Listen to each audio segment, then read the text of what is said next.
All right, howdy. So today I'm going to take a little bit of time to highlight a piece of gear that most people don't think of when they think of guitar amps and preamps. Um, this is a 1968 model Roberts 770X.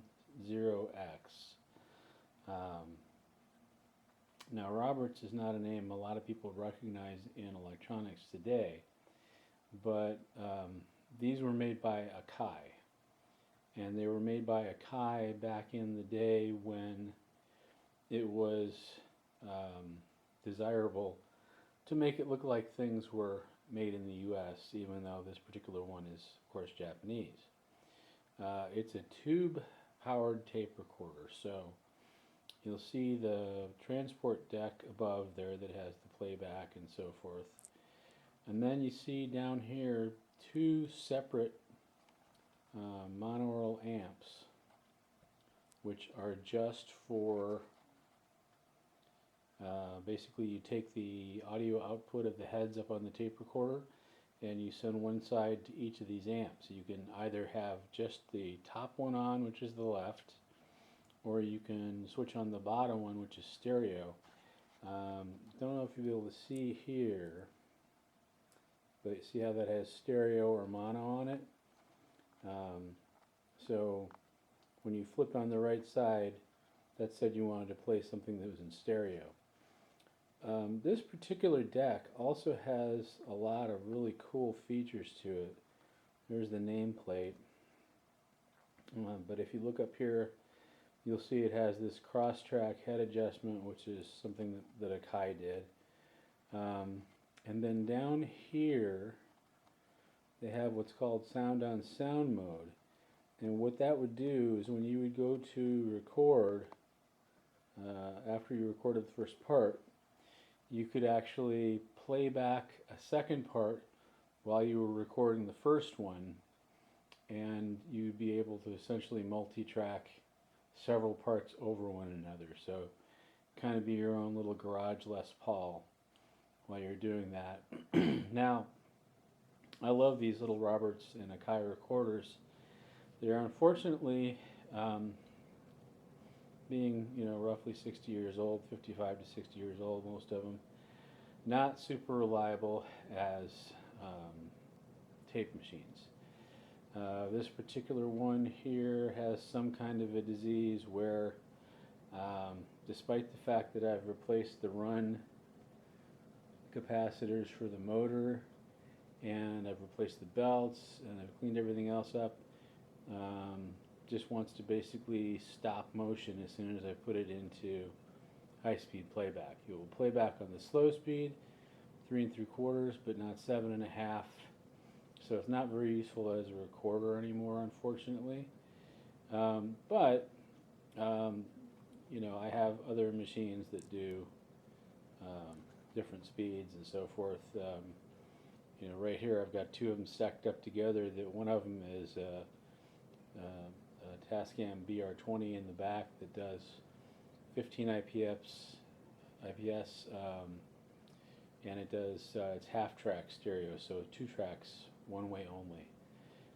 And in front of it is a early 70s Sony TC, I believe it was a 560 machine, TC 560, and it has also it's a consumer 4-track machine, so it does 7.5 and 3 3/4 also. So I've got that format covered, and that one also does auto reverse, which is kind of cool. And then down below I have some other machines that do different formats. There's a 4-track Tascam 34 1/4" on the right, and an 8-track hidden behind the chair. There's a TSR8 that does 8 tracks. But back to this thing. While it will no longer function reliably as a tape recorder, and I'm still kind of working on that, one of the things that it does that's really cool is it has tube preamps built into it. So I'm going to demo that. And these are very kind of lo-fi sounding preamps. I'm not going to say that you're going to get,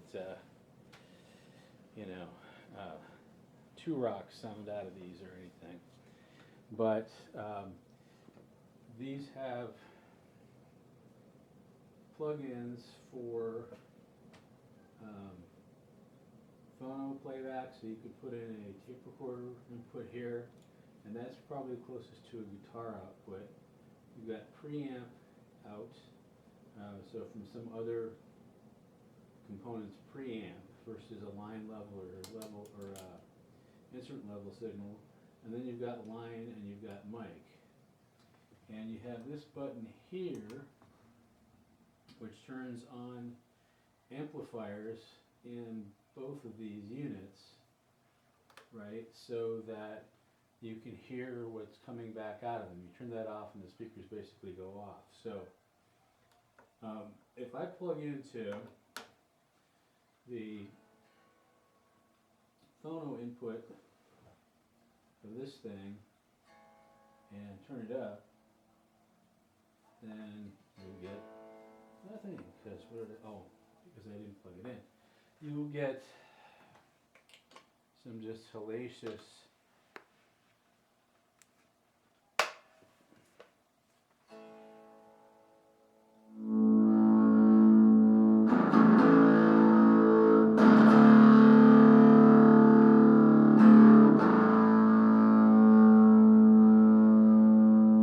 that's with the tone control all the way up, and this is a really terrible speaker, so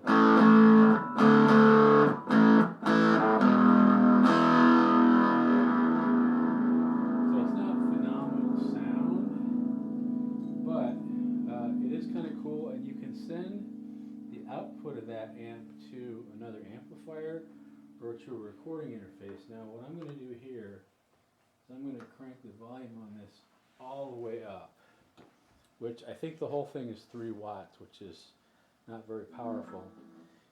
Then if I kind of just barely turn the amp on,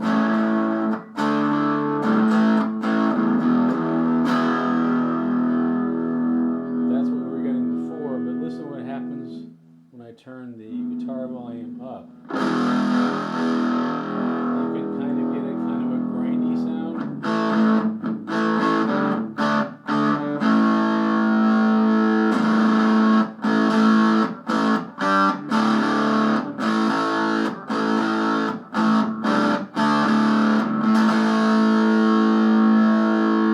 And you can see the cool VU meter goes underneath there now. If I crank this thing all the way up, it's going to get just insane.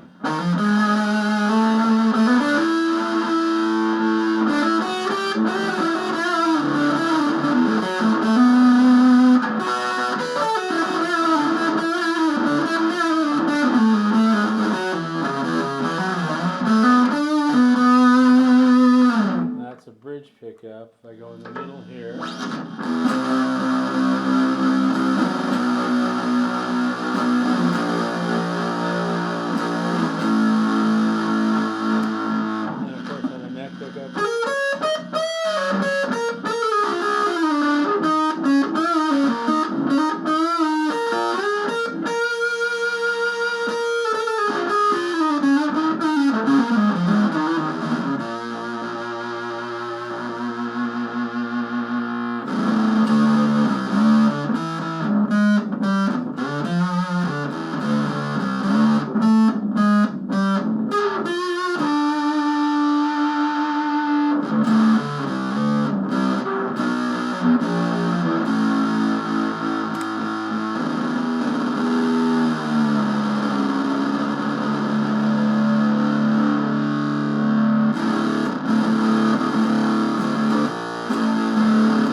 Sorry about the sloppiness of the playing. I'm kind of watching the controls too. But I think you get the idea.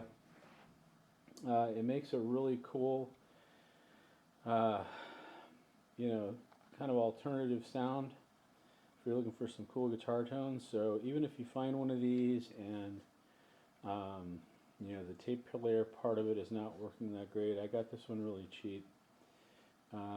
And actually those silver panels that you see above the black ones, that's where all the tubes go.